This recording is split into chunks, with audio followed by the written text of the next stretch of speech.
Baik,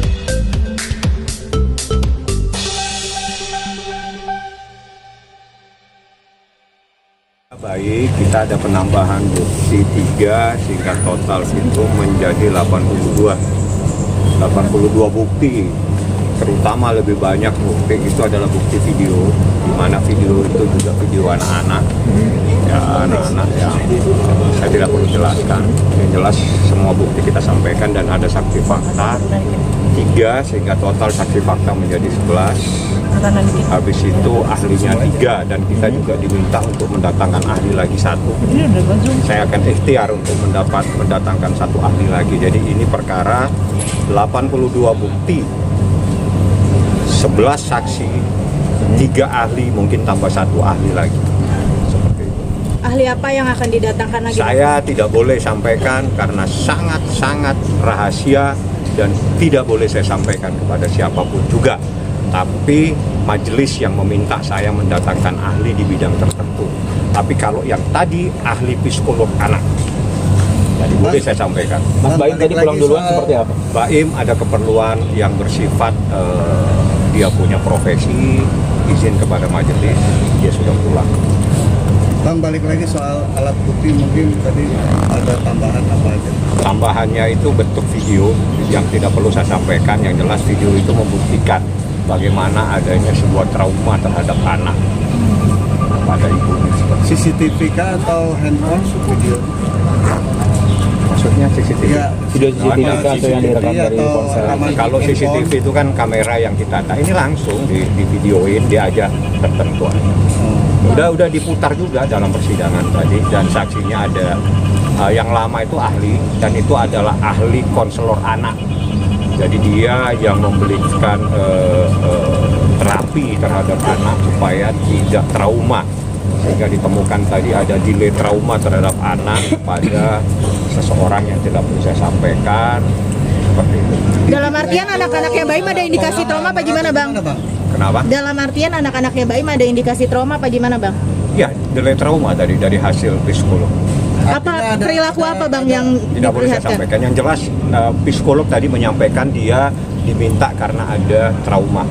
Berarti ada adegan dimarahi atau diomelin? Nggak boleh saya sampaikan. Itu udah terlalu terkait dengan berita. Yang jelas ada psikolog anak melakukan terapi terhadap anak itu aja. Bang, boleh dikatakan berarti ini salah satu usaha dari Mas Baim untuk bisa mendapatkan. Bukan, ini bagian dari proses pembuktian. Jadi ikhtiar seorang ayah itu wajib, begitu sebaliknya nanti. Yang jelas kita harus sampaikan apa yang sebenarnya terjadi, bahwa di dalam proses hukum terkait dengan sebuah perceraian, di mana apabila ada persoalan hak asuh anak, ingat sekali lagi saya katakan bahwa dikembalikan kepada anak. Hak asuh anak atau apa yang terpenting kepada anak, apa yang membuat nyaman anak, itulah yang harus diputuskan. Jadi itu adalah menjadi sebuah pedoman dan pegangan terhadap majelis hakim di dalam memutus apabila ada sengketa terkait status anak. Bang, saat ini kan anak-anak kan lebih banyak waktunya sama Bang Baim ya. Apa itu berarti anak-anak lebih nyaman sama Bang Baim, dan apa sih alasannya kalau dilihat anak lebih nyaman nyaman ke Bang Baim daripada ke mamanya? Itu tidak boleh saya jawab ya, kalau itu kan terlalu yang jelas faktanya anak-anak sama Baim. Selanjutnya tidak perlu saya jawab karena itu adalah jawaban dari pertanyaanmu sendiri. Ya.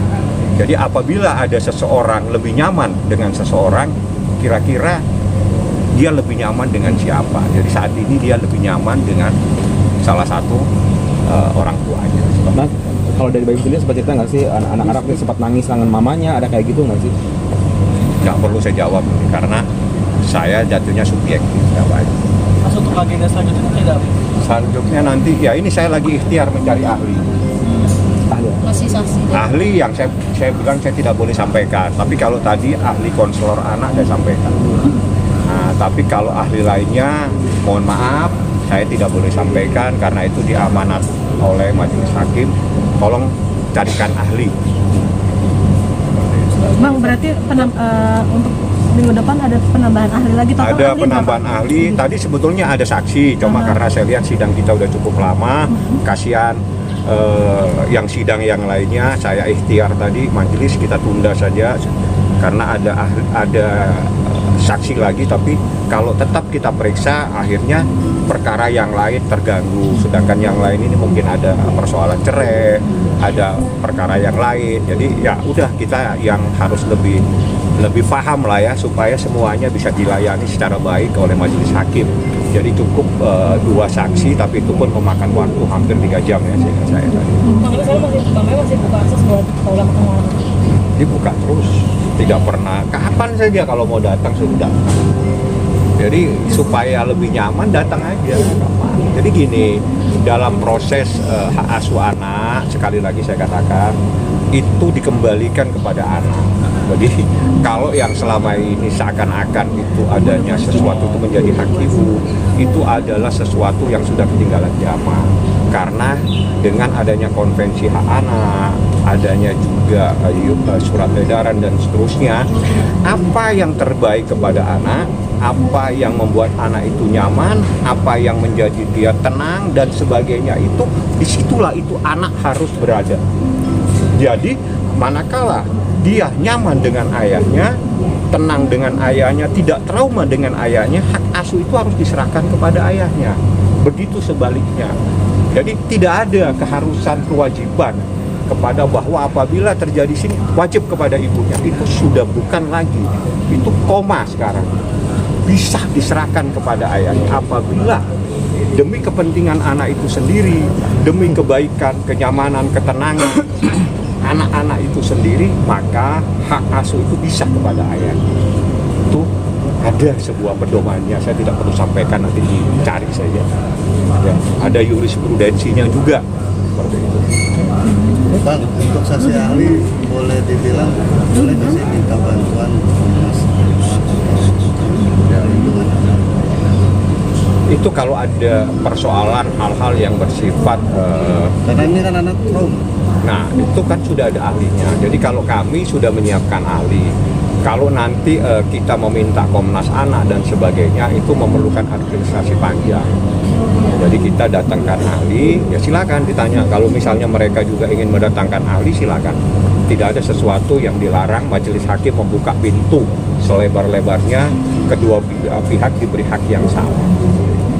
Bang Fahmi, nanya, pastiin aja Bang, kenapa sih ini sidang kayak berlarut-larut dan sampai membutuhkan 28 bukti dan saksi Ini banyak? bukan sidang berlarut-larut, karena ini sidang-sidang ini memang ada bukti-bukti. Jadi bukti ini memang ada, jadi kita sampaikan. Lebih banyak bukti itu berbentuk video sebetulnya. Apa karena si pihak si Lora ngebantah dan punya pernyataan sendiri gitu Bang? Ini nggak ada kaitannya dengan suruh membantah, silakan, karena kami punya bukti. Jadi nggak penting lah ya, karena di dalam hukum Islam itu saya kan nggak perlu harus bicara di sini ya bagaimana seorang istri terhadap suaminya, itu ada dasarnya.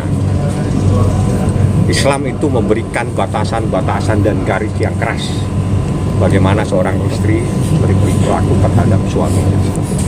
Bang, apakah bisa nanti dihadirkan, ini kan berawal dari diduga adanya perselingkuhan ya? Apakah pihak yang diduga ini akan dimintai sebagai saksi juga? Saya nggak tahu, bukan saya nggak punya kepentingan, saya cuma menghadirkan fakta yang lain. Saya nggak ada kepentingan mau dihadirkan.